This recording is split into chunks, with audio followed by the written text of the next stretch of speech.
Acompanhe agora mais um tema doutrinário do Evangelho de Jesus. Boa noite, sejam muito bem-vindos. Essa mensagem é de François Nicolas Madeleine e o Cardeal Morlot, que a gente falou sobre ele a semana passada. É o mesmo espírito que trouxe a mensagem anterior, que a gente leu e discorreu sobre ela, que fala sobre a virtude. E nós falamos a semana passada que ele desencarnou em 1862 e em 1863 ele já estava assinando a codificação da doutrina espírita. E nessa lição aqui ele está falando sobre superiores e inferiores. E a gente sempre lê e observa pelo transcurso da história, pela história universal, que superiores são consideradas aquelas pessoas que têm domínio. O domínio pode ser financeiro, pode ser intelectual. De várias maneiras a gente observa que esses são os dominadores. Em todos os tempos aconteceram nações, povos e pessoas dominadoras. Porque a gente imagina que o dominador é tão somente aquele que detém poder com relação a coletividades, com relação a nações. Mas existem pessoas dominadoras dentro das nossas casas, dentro das nossas famílias. É aquela esposa que quer dominar o marido, ou vice-versa.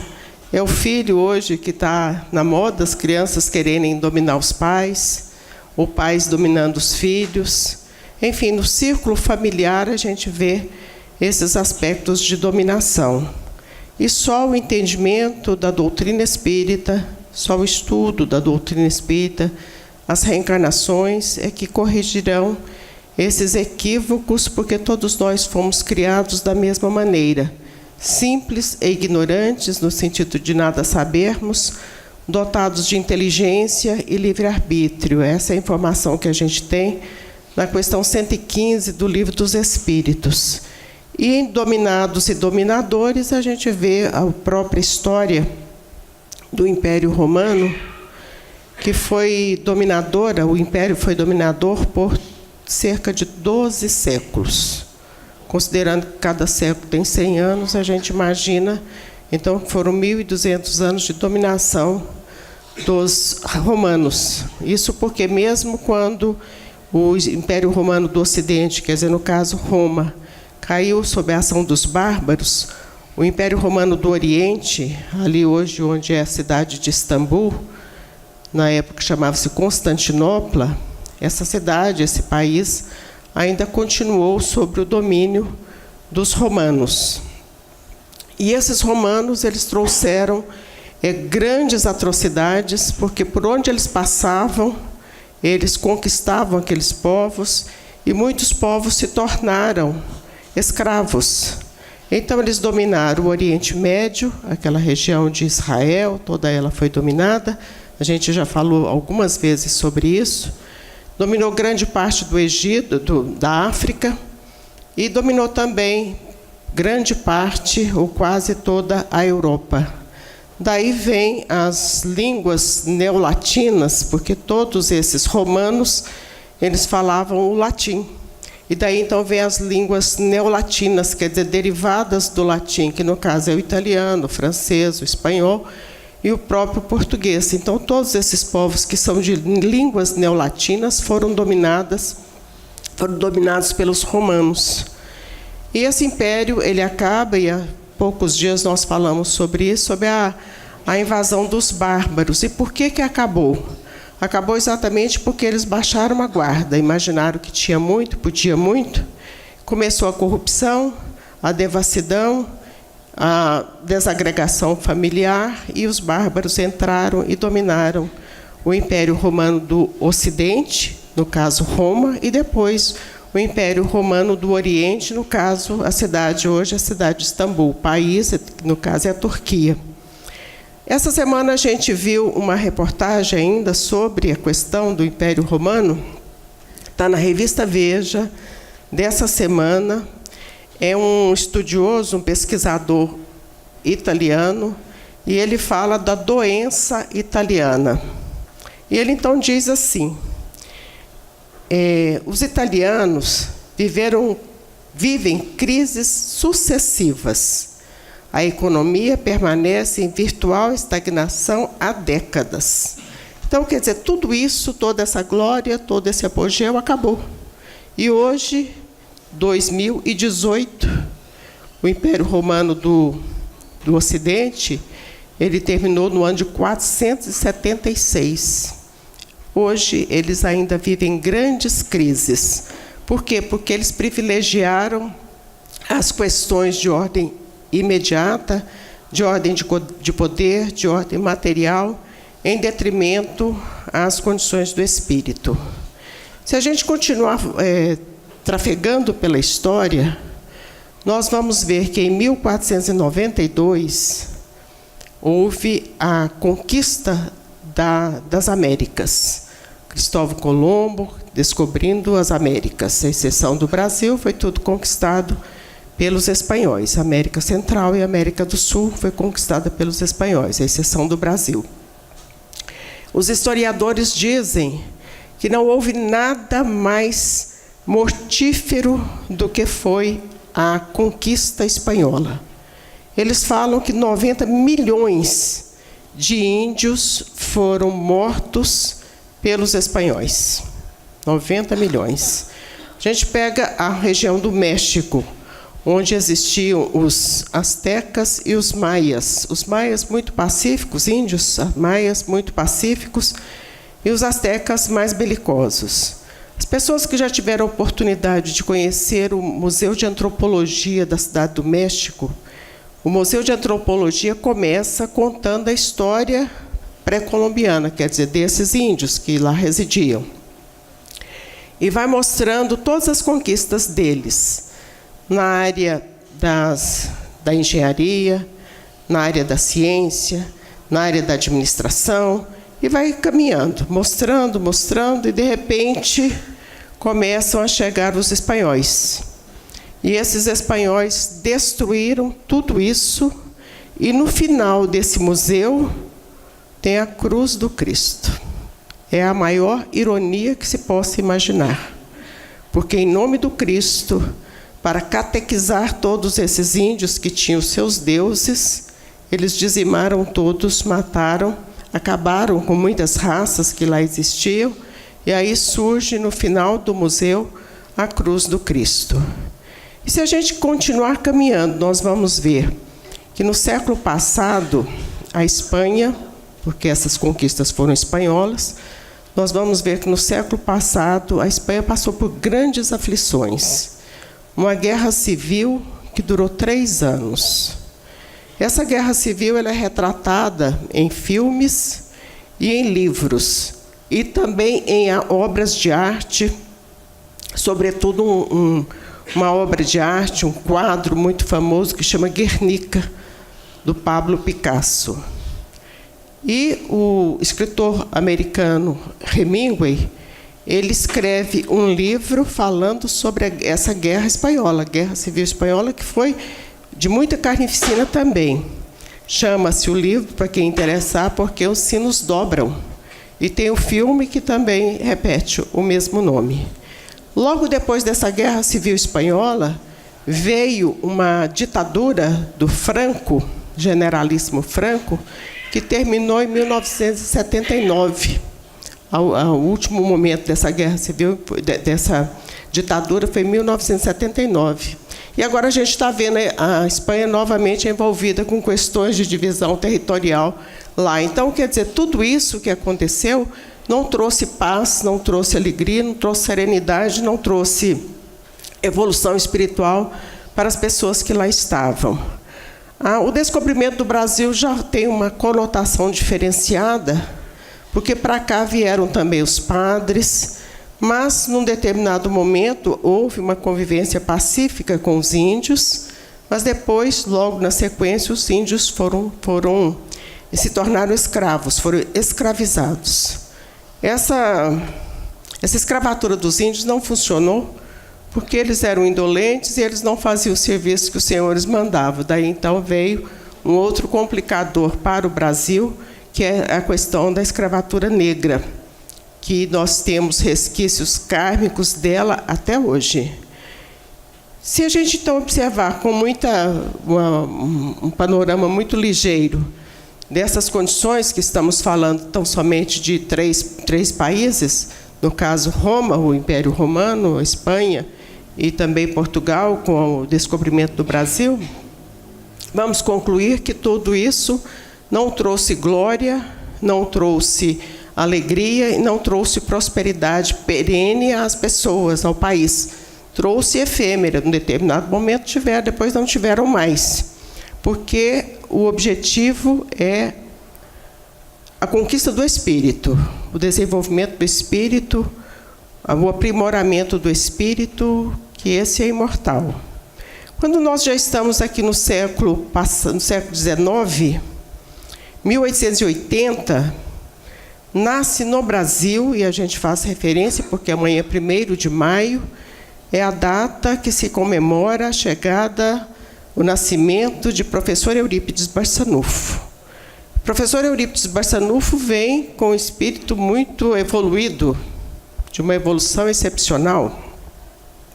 Mas, no entanto, se naquele momento ele não tivesse observado as orientações, os ensinamentos que foi trazido por uma pessoa que era muito menos instruída do que ele, que era o senhor Mariano.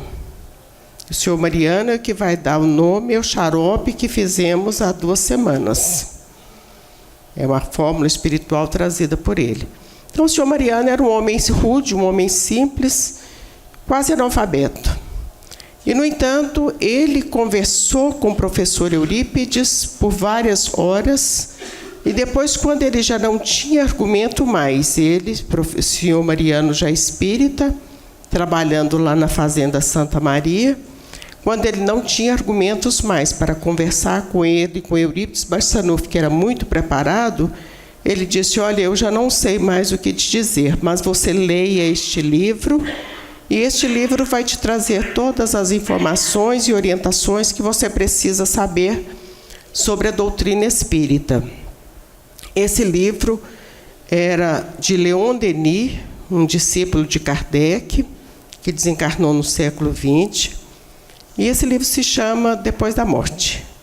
E quando ele lê o livro, ele conclui que tudo aquilo que o senhor Mariano havia falado, ratificado pelo livro, quer dizer, informado pelo livro, era a mais pura realidade. Porque a doutrina espírita é uma doutrina de muita lógica, de muita racionalidade. Qualquer pessoa que parar para pensar na doutrina espírita, nos embasamentos, nos conhecimentos da doutrina espírita, haverá de concluir a lógica da doutrina espírita. Porque a doutrina espírita ela é amparada, ela é embasada em princípios. E o princípio primeiro da doutrina espírita é a paternidade de Deus. Essa paternidade de Deus nos é mostrada por Moisés, lá no Velho Testamento.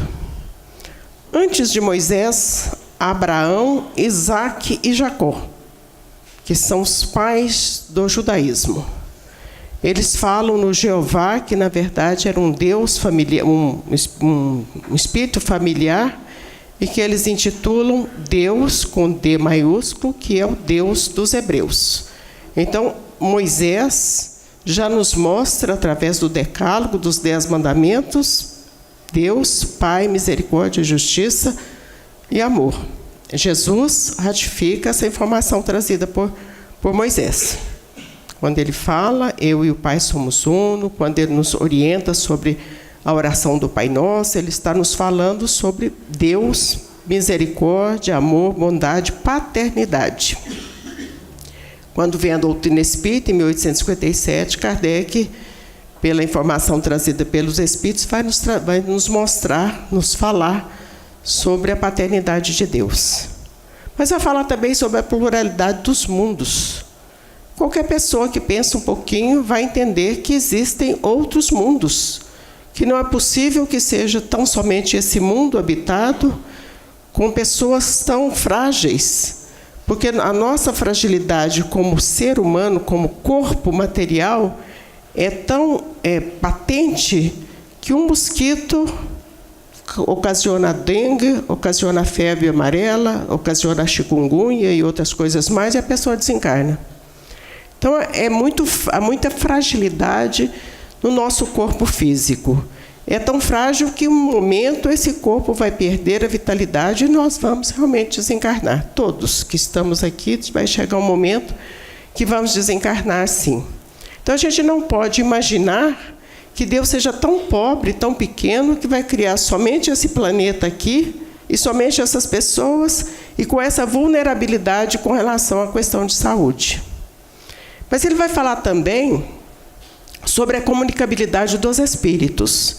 Isso não é novidade para ninguém, porque desde os primórdios da humanidade, os espíritos se manifestam.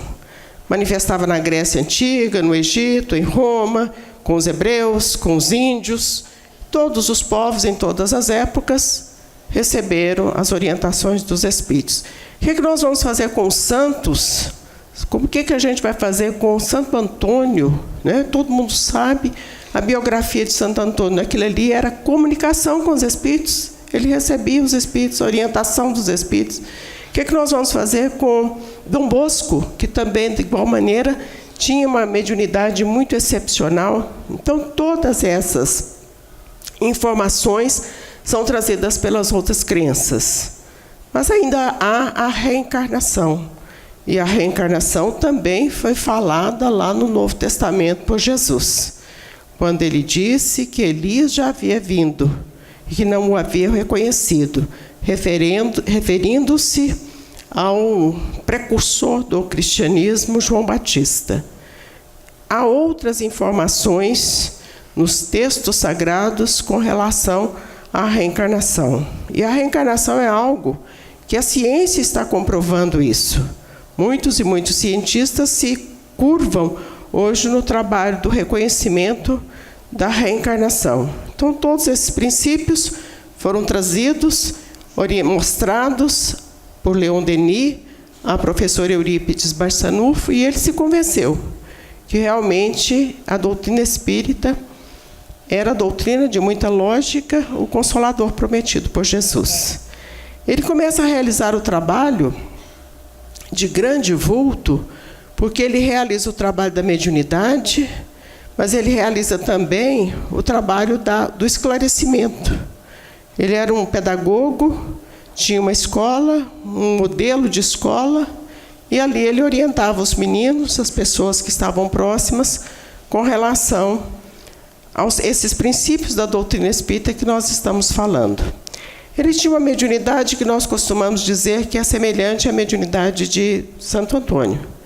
É tamanha a semelhança que existe entre uma e outra. E muitos fatos são trazidos pelos biógrafos de professor Eurípides, mas um nos chama muita atenção. Chegou um senhor lá na escola e ele atendia as pessoas lá na escola também. E essa pessoa, esse senhor ali da zona rural, havia entrado uma ferpa de madeira, ou várias ferpas de madeira, nos olhos dessa pessoa que morava ali na zona rural de Sacramento. E o quadro era muito grave, porque a pessoa poderia perder a visão. E a hora que chega ali, naquele momento, o menino que estava ali na porta da escola falou assim: vem cá, o professor Eurípides está aqui, vamos levar para ele cuidar de você. A hora que ele vê aquilo ali, ele imagina, isso aqui eu não dou conta, né? E ele, então, entra em oração. A gente já falou várias e várias vezes aqui, em todos os momentos mais graves da vida das pessoas, elas sintonizam com a espiritualidade amiga e as questões são solucionadas pela intuição, pela inspiração, as questões são solucionadas de alguma maneira. E ele, então, pede a presença de Dr. Bezerra de Menezes. Ele recebia muitas mensagens de Dr. Bezerra de Menezes, estava sempre próximo a ele. E Dr. Bezerra de Menezes orienta assim: pegue uma pinça e retire esses gravetos que estão no olho desse senhor. Ele leu a mensagem, olhou para o olho do cidadão e falou assim: não vou mexer. Ficou receoso. E aí, Dr. Bezerra de Menezes pega novamente o lápis e diz a ele: faça o que eu mandei. E aí, então, o doutor Bezerra ainda acrescenta assim: vai ter um pequeno sangramento. E na segunda mensagem, ele retira com uma pinça, retira esses fragmentos que estavam no olho desse senhor, tem um pequeno sangramento e a vista é restabelecida. Por que a gente destacou essa história? Para nos mostrar o cuidado que ele tinha com a sua própria mediunidade. Porque não era uma coisa assim, não, o doutor Bezerra falou e eu vou fazer. Não, ele questionava, porque quem nos ensinou o questionamento foi o próprio codificador da doutrina espírita. Allan Kardec, ele sempre questionando os espíritos. Quando ele traz a codificação, Allan Kardec, ele traz com o primeiro livro, que é o Livro dos Espíritos, com 1019 perguntas. E a gente sempre diz assim que ele vai colocando os espíritos na parede. Porque ele pergunta, não se satisfaz com aquela pergunta, faz uma outra pergunta, até se dar por satisfeito com relação à orientação que é trazida pela codificação, pelos espíritos que assinaram a codificação e que a gente viu aqui hoje, no caso, o cardeal Morlot, e muitos outros, inclusive o próprio Espírito Verdade. Não foi só esse momento que o professor Eurípides mostra a preocupação e o zelo que ele tinha para com a sua mediunidade, embora fosse uma mediunidade santificada. O primeiro momento em que ele vai à Fazenda Santa Maria, onde aconteciam vários fenômenos, daqueles das mesas balançarem, das panelas saírem de dentro dos armários, porque tinham médios de efeito físico lá, ele é recebido e o espírito que manifesta por um peão que era analfabeto, e vem falando o mais perfeito francês, porque o espírito protetor de professor Eurípides era Vicente de Paulo, que nós falamos a semana passada sobre a importância dele no movimento cristão, no movimento da caridade na França, no século XIX. E também falamos sobre, aliás, no século XVI, que o século XIX era uma outra entidade que a gente fez referência sobre ela, que no caso é o Cura d'Ars. O São Vicente de 1500, portanto, século XVI. É o espírito protetor de professor Eurípides. Mas, num outro momento, ele estava envolvido no seu processo de mediunidade, professor Eurípides, recebe uma mensagem de Maria Santíssima e ele declina, ele disse que não poderia receber uma mensagem da Mãe do Senhor. A tamanha humildade e a singeleza dele. E ele é envolvido na mediunidade, fica inconsciente, recebe a mensagem e ela assina embaixo: Maria, serva do Senhor. Então, este é o espírito que estamos comemorando amanhã, 1880, foi o retorno, a chegada dele aqui, desencarnou em 1918, é vitimado pela gripe espanhola. Ele tratou muitas e muitas pessoas da gripe espanhola, mas ele não resistiu. E ele estava aqui também por um período breve, porque não tinha muito mais estava aqui mais no trabalho missionário mesmo. Então, este é o que estamos falando sobre ele nesse dia, para fazer uma comparação. Naquele momento, existiam duas pessoas, uma mais simplória e um muito intelectualizado, ambos com muito grau de evolução espiritual. Senhor Mariano levando a orientação para professor Eurípides. Se professor Eurípides fosse envolvido no sentimento do orgulho, certamente ele nem iria acatar aquela sugestão daquele peão lá da fazenda, aquela pessoa mais rude, ele talvez nem tivesse acatado, e nós teríamos perdido a grande oportunidade de receber todas as orientações, todos os ensinamentos, todas as exemplificações que foram trazidas por professor Eurípides. Como ele sempre foi muito ligado à pedagogia, foi um grande professor, Por isso a gente sempre pede a Ele para que abençoe as nossas crianças e os nossos jovens. E a gente pede a todos que sempre se lembrarem de criança ou jovem, que entregue essas crianças e esses jovens à professora Eurípides, porque ele tem um grande amor pela juventude, pela mocidade, e as nossas crianças e os nossos jovens estão precisando, sim, de um bom direcionamento na vida, para não se sentirem superiores às demais pessoas, porque às vezes essa superioridade é um sinal de orgulho, de egoísmo, e estamos observando o grau de egoísmo que envolve os mais jovens, tudo para si. Há necessidade, então, que a gente peça à professora Eurípides que cuide das nossas crianças e dos nossos jovens, e que a gente exemplifique também, não imaginando que somos superiores a ninguém, mesmo porque já estamos num grau de mais conhecimento, mais adiantado de entendimento espiritual, sabendo que todos nós chegaremos lá, uns mais devagar, outros mais depressa, mas o superior mesmo é aquele que faz a vontade do Pai. É aquele que trabalha em favor dos necessitados. Esse é realmente o superior. Por isso a gente observa que superiores foram todos aqueles que fizeram o cristianismo primitivo, embora em situações de dificuldades materiais, perseguidos de toda forma e de toda maneira, mas aqueles todos foram superiores. Por isso é que o apóstolo Paulo, quando ele se dirige à comunidade dos Efésios, ele fala: andai como os filhos da luz, quer dizer, como superiores, mas não imaginando que somos superiores. Superiores é aquele que ama a Deus sobre todas as coisas e ao próximo como a nós mesmos. Que Jesus nos abençoe, muita paz.